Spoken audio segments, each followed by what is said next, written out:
ഹരേ രാമ രാമ രാമ ഹരേ ഹരേ, ഹരേ കൃഷ്ണ കൃഷ്ണ കൃഷ്ണ ഹരേ ഹരേ. ഹരി ഓം. സുഹൃതികളായ സജ്ജനങ്ങളെ എല്ലാവർക്കും വിഷ്ണു സഹസ്രനാമ പഠനത്തിലെ 2-ാം ദിവസത്തിലെ 2-ാമത്തെ വോയിസ് നോട്ടിലേക്ക് സ്വാഗതം. അപ്പോൾ നമ്മൾ നേരത്തെയുള്ള നേരത്തെയുള്ള വോയിസ് നോട്ടിൽ നിങ്ങളോട് സൂചിപ്പിച്ചു, മനുഷ്യജീവിതം അസുലഭമായി മാത്രം ലഭിക്കുന്നതാണെന്നും ഈ മനുഷ്യജീവിതത്തിൽ എന്തെല്ലാം പ്രാരബ്ധ കർമ്മവിശേഷങ്ങളിലൂടെയും ഈ ജീവിതത്തിൽ നമ്മൾ ഓരോ കർമ്മങ്ങൾ ചെയ്തുകൊണ്ടിരിക്കുമ്പോഴും അതിൽ നിന്നുണ്ടാവുന്ന രാഗദ്വേഷ മത മാത്സര്യ മോഹങ്ങളാകുന്നതിൽ നിന്ന് അതിജീവിക്കണമെങ്കിൽ, അത് നമ്മുടെ മനസ്സിനെ ബാധിക്കാതിരുന്ന് നിത്യമായ ആനന്ദം നമുക്ക് അനുഭവിക്കണമെങ്കിൽ അതിന് ഒരേ ഒരു വഴി മാത്രമാണ് നമ്മുടെ പൂർവികരായിട്ടുള്ള ഋഷീശ്വരന്മാർ പറഞ്ഞിട്ടുള്ളത്. ഭഗവാനെ ആത്മാർത്ഥമായ ശരണാഗതി, അല്ലേ, ഭഗവാനെ ആത്മാർത്ഥമായിട്ട് പ്രാപിക്കാൻ, സമർപ്പണ ബുദ്ധിയോടുകൂടി പ്രാപിക്കാൻ നമുക്ക് സാധിക്കണം. അങ്ങനെ സാധിച്ചാൽ ഈ ജന്മത്തിൽ തന്നെ പരമപുരുഷാർത്ഥമായ മോക്ഷത്തിനെ, മുക്തിയെ നമുക്ക് പ്രാപിക്കാം എന്ന് ആണ് നമ്മൾ നേരത്തുള്ള വോയിസ് നോട്ടിൻ്റെ സംക്ഷിപ്തമായിട്ട് പറഞ്ഞത്. അങ്ങനെ പരമമായ ഭക്തിയോടുകൂടി നമുക്ക് ജീവിക്കാനും വർത്തിക്കാനും സാധിക്കണമെങ്കിൽ അതിലേക്കുള്ള ഏറ്റവും വിശേഷമായൊരു ചവിട്ടുപടിയാണ് വിഷ്ണു സഹസ്രനാമം എന്നും, ആ വിഷ്ണു സഹസ്രനാമത്തിലെ വിഷ്ണു ആരാണ് എന്ന് നമ്മളൊന്ന് ചെറുതായി മനസ്സിലാക്കി വെക്കണമെന്നുമാണ് നമ്മൾ സൂചിപ്പിച്ചത്. അപ്പോൾ വിഷ്ണു സഹസ്രനാമത്തിലെ വിഷ്ണു അല്ലെങ്കിൽ വിഷ്ണു സങ്കല്പം എന്താണ് എന്ന് നമുക്കൊന്ന് പരിശോധിക്കാം. അത് വളരെ വിശേഷമാണ്. 1000 നാവുകളുള്ള അനന്തന് പോലും സാധിച്ചിട്ടില്ല വർണ്ണിക്കാൻ.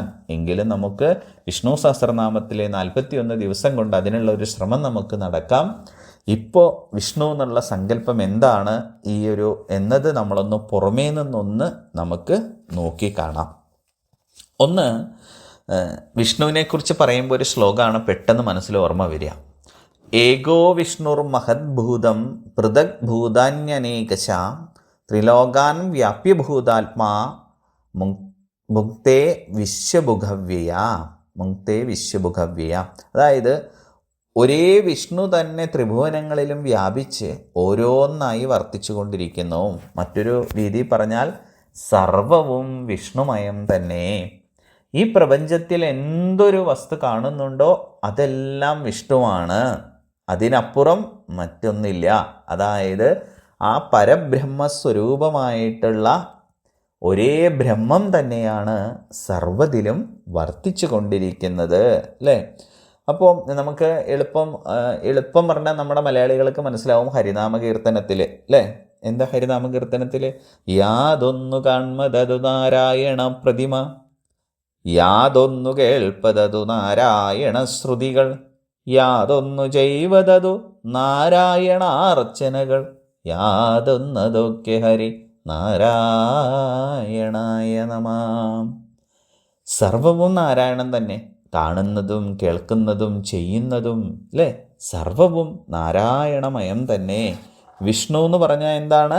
വ്യാപിക്കുന്നവൻ, വിശ്വം മുഴുവൻ നിറഞ്ഞു നിൽക്കുന്നവൻ. വിശ്വം മുഴുവൻ നിറഞ്ഞു നിൽക്കുന്നത് എന്താ? പരമാത്മാവ്, അല്ലേ, പരബ്രഹ്മസ്വരൂപം. അത് എപ്പോഴും വാക്കുകൾക്ക് അതീതമാണ്. പരമാത്മാവിനെ എളുപ്പത്തിൽ നമുക്ക് പറയുകയാണെന്നുണ്ടെങ്കിൽ, എളുപ്പത്തിൽ നമുക്ക് പറഞ്ഞാൽ എന്താ പരമാത്മാവെന്ന് ചോദിച്ചാൽ, സാധാരണ രീതി പറഞ്ഞാലേ, ഇപ്പോൾ ഒരു വിളക്കിലൊരു ജ്യോതിസ് കത്തുന്നുണ്ടെന്ന് വിചാരിക്കുക. ആ ജ്യോതിസിൽ നിന്ന് എത്ര ജ്യോതിസ് കത്തിച്ചാലും ഈ ആദ്യം കത്തിച്ച വിളക്കിലെ ജ്യോതിസിന് വല്ല കുറവും ഉണ്ടാവുമോ? അല്ലേ? എല്ലാം വേറെ വേറെ ആണെങ്കിലും ഇതിനെല്ലാം ഒന്ന് യോജിപ്പിച്ചാലോ ഇതെല്ലാം ഒന്നാവുകയും ചെയ്തു, അല്ലേ?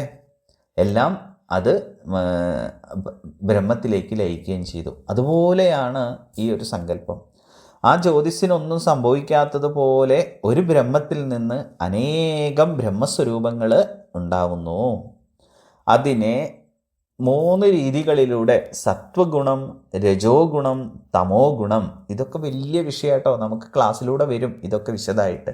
സത്വഗുണം, രജോ ഗുണം, തമോ ഗുണം, ഈ 3 ഗുണങ്ങളിലൂടെയാണ് ഈ പ്രപഞ്ചത്തിൽ പല രൂപങ്ങളായിട്ട് പ്രവർത്തിക്കുന്നതെന്ന് പറയും. ബ്രഹ്മ വിഷ്ണു ശിവസങ്കല്പങ്ങളും അതുപോലെ നക്ഷത്ര ചന്ദ്രാദി സങ്കല്പങ്ങളും അതുപോലെയുള്ള ഈ പ്രപഞ്ചത്തിലുള്ള കാര്യങ്ങളും എല്ലാം ഈ 3 ഗുണങ്ങളിലൂടെ വ്യാപിച്ചിട്ടുള്ളതാണ്. സത്വഗുണത്തിലൂടെ ഇന്നത്, രജോ ഗുണത്തിലൂടെ ഇന്നത്, തമോ ഗുണത്തിലൂടെ ഇന്നത് എന്നെല്ലാം വളരെ വിശദമായിട്ടുണ്ട്. ആ ഒരു വിശദമായ വോയിസ് നോട്ടിലേക്ക് പോയാൽ നമ്മൾ ആദ്യം തന്നെ എല്ലാവർക്കും മനസ്സിലാവാതെ വരും. അത് നമുക്ക് കുറച്ചുകൂടെ കഴിഞ്ഞ് അതിലേക്ക് മനസ്സിലാക്കാം.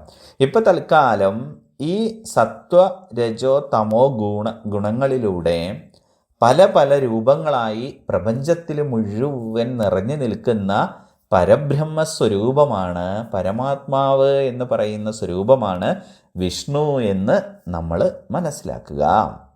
അതിനെ 5 രൂപങ്ങളാണ് പ്രധാനമായിട്ടും ഈ ഒരു വിഷ്ണു സങ്കല്പം നിറഞ്ഞു നിൽക്കുന്നത്. ഒന്ന്, നമ്മളെല്ലാം പറയുന്ന സൃഷ്ടി സ്വരൂപമായിട്ടുള്ള ബ്രഹ്മാവും സ്ഥിതി സ്വരൂപമായിട്ടുള്ള വിഷ്ണുവും അതുപോലെ സംഹാര സ്വരൂപമായിട്ടുള്ള ശിവസങ്കല്പവും ഇതിനെല്ലാം സാക്ഷിയായിട്ടുള്ള കാലം എന്ന് പറയുന്ന 4മതൊരു സ്വരൂപവും 5മതായിട്ട് ഈ പ്രപഞ്ചത്തിലെ ത്രിഭുവനങ്ങളിലുമുള്ള സകല സാധനങ്ങളും എന്തൊക്കെയുണ്ടോ അതെല്ലാം. ഈ 5ഉമാണ് വിഷ്ണുവിൻ്റെ 5 സങ്കല്പങ്ങളായിട്ട് മുഴുവൻ നിറഞ്ഞു നിൽക്കുന്നത്. ഇതെല്ലാം വിഷ്ണു എന്ന സങ്കല്പത്തിൻ്റെ പ്രതിരൂപമാണ്. വിഷ്ണു എന്ന് പറയുമ്പോൾ നിങ്ങളുടെ മനസ്സിൽ പാലാഴിയിൽ പള്ളി കൊള്ളുന്ന അനന്തശയനത്തിന് മുകളിലിരിക്കുന്ന വിഷ്ണു സങ്കല്പം മാത്രം പോരാ നമ്മുടെ, അത് ഇതിൻ്റെ ഒരു ഭാഗം മാത്രമാണ്. ഇത് പ്രപഞ്ച നിലനിൽപ്പിൻ്റെ അടിസ്ഥാന ഊർജ സ്രോതസ്സിനെയാണ് വിഷ്ണു എന്ന് നമ്മൾ പറയണത്. ഈ പ്രപഞ്ചം നിലനിൽക്കണമെങ്കിൽ ഒരു ഊർജ വേണം അല്ലേ? ഞാൻ ഇന്നലത്തെ ആമുഖത്തിൽ ചെറുതായിട്ട് നമ്മൾ ഒന്ന് സൂചിപ്പിച്ചു. ഒന്നുകൂടെ അതിലേക്ക് വരുന്നതിൻ്റെ മുൻപ് ഈ പല രൂപങ്ങൾ എന്ന് പറയുമ്പോൾ നമുക്കൊന്നുകൂടെ മനസ്സിലാവാൻ വേണ്ടി ചെറിയൊരു ഉദാഹരണം കൂടി പറയാം. നമ്മളല്ലേ ഇടുക്കിയിലൊക്കെ വെള്ളച്ചാട്ടത്തിൽ അല്ലേ, ഇടുക്കിയിൽ നദിയെ ഗതി തിരിച്ചു വിട്ടുകൊണ്ട് അല്ലേ ടണലിലൂടെ പ്രവഹിപ്പിച്ചിട്ട് വെള്ളമൊക്കെ കൃത്യമായ ഫോഴ്സിലൂടെ ചാടിപ്പിച്ച് വൈദ്യുതി ഉണ്ടാക്കുന്നു അല്ലേ. ആ വൈദ്യുതി നമ്മുടെ വീടുകളിൽ എത്തണമെങ്കിൽ എന്തെല്ലാം പ്രോസസ്സുകളുണ്ട് അല്ലേ. അങ്ങനെ നമ്മുടെ വീടുകളിൽ എത്തിയാൽ നേരിട്ട് അങ്ങോട്ട് വരികയാണോ ചെയ്യുന്നത്? അതിനെ വീണ്ടും നമ്മൾ നിയന്ത്രിച്ച് ആവശ്യത്തിനനുസരിച്ച് ഓരോ സ്ഥലങ്ങളിൽ അത് ബൾബിലേക്ക് എത്തുമ്പോൾ കറണ്ടാവുന്നു അല്ലേ, ഫ്രിഡ്ജിലേക്ക് എത്തുമ്പോൾ അത് തണുപ്പിൻ്റെ രൂപത്തിലേക്ക് വരുന്നു, അത് ഹീറ്ററിലേക്ക് എത്തുമ്പോൾ ചൂടാവുന്നു, എ സിയിലേക്ക് എത്തുമ്പോൾ തണുപ്പ് വരുന്നു, ഫാനിലേക്ക് എത്തുമ്പോൾ കാറ്റ് തരുന്നു.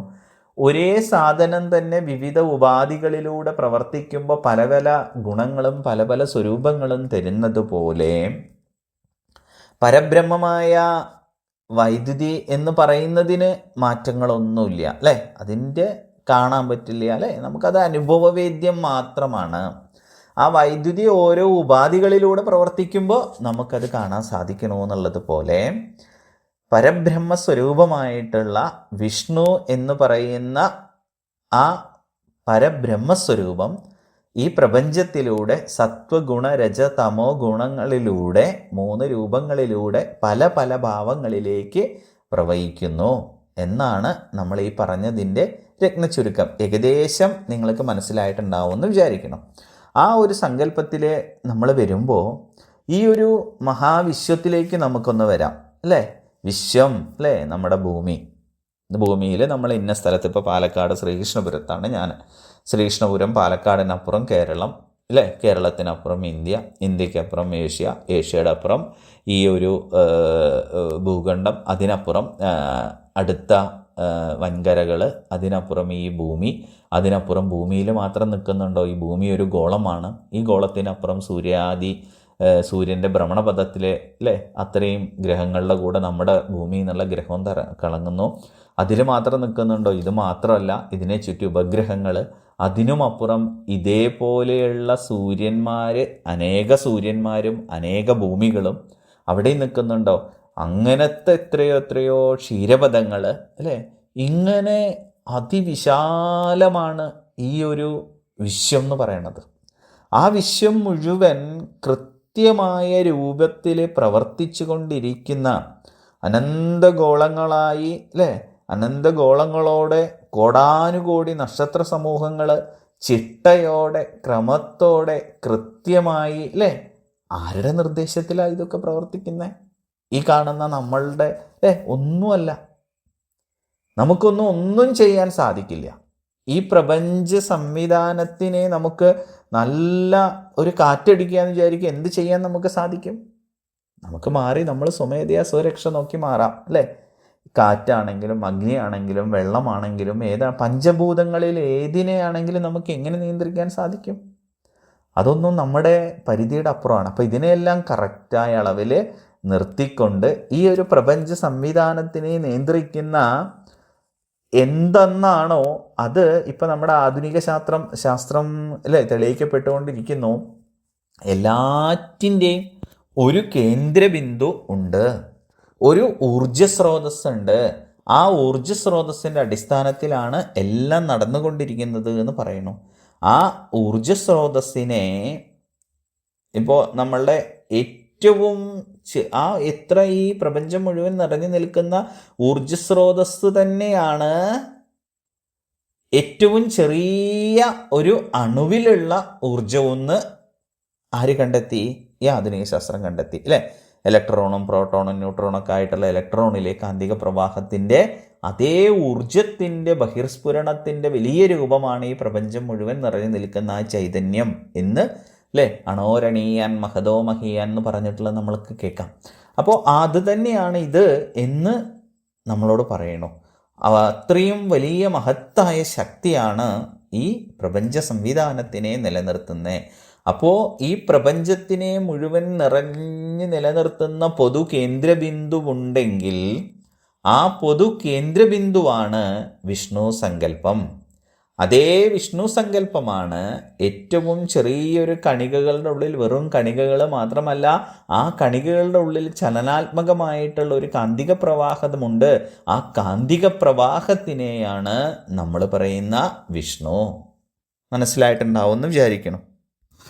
അപ്പോൾ ഈ പരബ്രഹ്മമായ വിഷ്ണുവിനെ നമ്മുടെ മനുഷ്യ മനസ്സിൻ്റെ ചിന്തകൾക്ക് അതീതമാണ് അത്. അപ്പം അതിനെ നമുക്ക് പറഞ്ഞു തരാൻ സാധിക്കില്ല. എപ്രകാരം ഞാൻ എല്ലാ ക്ലാസ്സിലും പറയാറുള്ളത് പോലെ മധുരം എന്നാണെങ്കിലും കയപ്പാണെങ്കിലും പുളിയാണെങ്കിലും എന്തൊരു രസമാണെങ്കിലും ആ രസത്തിനെ വാക്കുകൾക്ക് വർണ്ണിക്കാൻ സാധിക്കാത്തതുപോലെ മധുരത്തിനെ കുറിച്ചിട്ട് നിങ്ങളോട് ഒരു 2 വാക്ക് പറയാൻ പറഞ്ഞാൽ നിങ്ങൾ എന്താ പറയുക? അത് അറിയണമെങ്കിൽ, നിങ്ങളറിഞ്ഞ മധുരം എന്താണെന്ന് മറ്റുള്ള ഒരാളോട് പറഞ്ഞു കൊടുക്കണമെങ്കിൽ നിങ്ങൾക്ക് ഒരൊറ്റ വഴിയേ ഉള്ളൂ. മധുരം നിങ്ങൾ കഴിച്ച പോലെ അവനും ഒരു സ്പൂണ് മധുരം കഴിക്കാൻ കൊടുക്കുക. അപ്പോൾ അവന് മനസ്സിലാവും. അല്ലാണ്ട് നിങ്ങൾക്ക് ആർക്കെങ്കിലും മധുരത്തിനെക്കുറിച്ച് ഒരാളോട് പറഞ്ഞു കൊടുക്കാൻ സാധിക്കുമോ? അതുപോലെ ഈ പരബ്രഹ്മ സ്വരൂപമായിട്ടുള്ള പരബ്രഹ്മത്തിനെ നമുക്കറിയണമെങ്കിൽ നമ്മൾ അതിനെ നമ്മുടെ ഉള്ളിലേക്ക് സ്വാംശീകരിക്കുക എന്നത് മാത്രമേ വഴിയുള്ളൂ. ഒരാൾക്കും പറഞ്ഞു കൊടുക്കാൻ പറ്റാത്ത അത്ര മഹത്വപൂർണമാണ് പരബ്രഹ്മത്തിലുണ്ടാകുന്ന അനുഭവം. മധുരം എന്ന് പറയുന്ന അനുഭവം നമുക്കുണ്ടാവണമെങ്കിൽ ലഡുവോ പഞ്ചസാരയോ മിഠായിയോ നിങ്ങൾ കഴിക്കുന്ന സമയത്ത് അതിൻ്റെ വ്യത്യസ്തമായ കഴിക്കുന്ന തീവ്രതയ്ക്കനുസരിച്ച് അതിൻ്റെ മധുരം വ്യത്യസ്തമായി നമുക്ക് അനുഭവപ്പെടുന്നത് പോലെ മധുരം എന്ന സ്ഥായിയായ സ്വഭാവം അതിൻ്റെ ഏറ്റക്കുറച്ചിലുകൾക്ക് അനുസരിച്ച് നമുക്ക് അനുഭവപ്പെടുന്നത് പോലെ പരബ്രഹ്മത്തിനെ അറിയുവാനുള്ള ഏകമായ മാർഗം ധ്യാനമാർഗമാണ്. ആ നിത്യമായ ധ്യാനത്തിലൂടെ, കൃത്യമായ അന്തർമുഖത്തിലൂടെ, ലളിതാ സഹസ്രനാമത്തിൽ അന്തർമുഖ സമാരാധ്യ ബഹിർമുഖ സുദുർലഭ എന്ന് പറയുന്നില്ലേ അല്ലേ? അതുപോലെ വിഷ്ണു സഹസ്രനാമത്തിൽ അല്ലെങ്കിൽ വിഷ്ണു എന്നതിനെ നിങ്ങൾക്കറിയണമെങ്കിൽ അന്തർമുഖനായി ഉള്ളിലേക്ക് നമുക്ക് തിരിയാൻ സാധിക്കണം. അങ്ങനെ നിങ്ങൾ ഉള്ളിലേക്ക് തിരിയുമ്പോൾ നിങ്ങളുടെ ഉള്ളിലുണ്ടാകുന്ന ഒരു ശബ്ദമുണ്ട്. ആ ശബ്ദത്തിൻ്റെ പേരാണ് ഓംകാരം. ആ ഉ മ എന്ന് പറയുന്ന 3 ശക്തികളുടെ സംയോഗമാണ് അത്. ഈ പ്രപഞ്ചത്തിലെ സാധനങ്ങളിലും പഞ്ചഭൂതങ്ങളിലും ഈ ഓംകാരമാണ് അടങ്ങിയിട്ടുള്ളത്. നിങ്ങൾ വളരെ ശ്രദ്ധാപൂർവം സൂക്ഷിച്ചാൽ നിങ്ങൾക്ക് മനസ്സിലാവും. ആകാശത്തിൻ്റെ ശബ്ദം ഓംകാരമാണ്, വെള്ളത്തിൻ്റെ ശബ്ദം ഓംകാരമാണ്. കാറ്റിൻ്റെ ശബ്ദം ഓംകാരമാണ്. അഗ്നിയുടെ ശബ്ദം ഓംകാരമാണ്. ഭൂമിയുടെ ശബ്ദം ഓംകാരമാണ്. ആ ഓംകാരത്തിനെ നമുക്ക് അറിയാൻ സാധിക്കണം. ആ ഓംകാരം നമ്മളിലുണ്ടാക്കുന്ന ശക്തി വളരെ വളരെ വളരെ വലുതാണ്. ആ ശക്തിയെ അറിയിപ്പിക്കലാണ് വിഷ്ണു സഹസ്രനാമം. ആ പരബ്രഹ്മമായ ഓംകാരത്തിൻ്റെ ശക്തിയെ ചെറിയ ചെറിയ ചെറിയ പാക്കറ്റുകളിലാക്കി, അല്ലെങ്കിൽ ചെറിയ ചെറിയ ചെറിയ ക്യാപ്സ്യൂളുകളാക്കി വിഷ്ണു സഹസ്രനാമത്തിലൂടെ നമ്മളിലേക്ക് പ്രവേശിപ്പിച്ച് ആ ഊർജത്തിനെ നമ്മളിലേക്ക്, നമ്മളുടെ ഉള്ളിൽ പ്രകാശിപ്പിക്കുകയാണ് വിഷ്ണു സഹസ്രനാമം. അതിൻ്റെ പ്രാസഭംഗി കൊണ്ട്, അതിൻ്റെ അവതരണ രീതി കൊണ്ട്, അതിൻ്റെ തത്വവിചാരം കൊണ്ട്, അതിൻ്റെ ഉള്ളിലുള്ള നിറഞ്ഞ സമ്പുഷ്ടമായ വിഭവങ്ങളെ കൊണ്ട് നമ്മളുടെ സിരകളെ, നമ്മുടെ നാഡീഞരമ്പുകളെ, നമ്മുടെ മനുഷ്യ മസ്തിഷ്കത്തെ, നമ്മുടെ ആന്തരാവയവങ്ങളെ എല്ലാറ്റിനെയും പ്രചോദിപ്പിച്ച് നമ്മുടെ ഉള്ളിൽ അന്തർമുഖമായി കിടക്കുന്ന ആത്മശക്തിയെ ഉണർത്തലാണ് വിഷ്ണു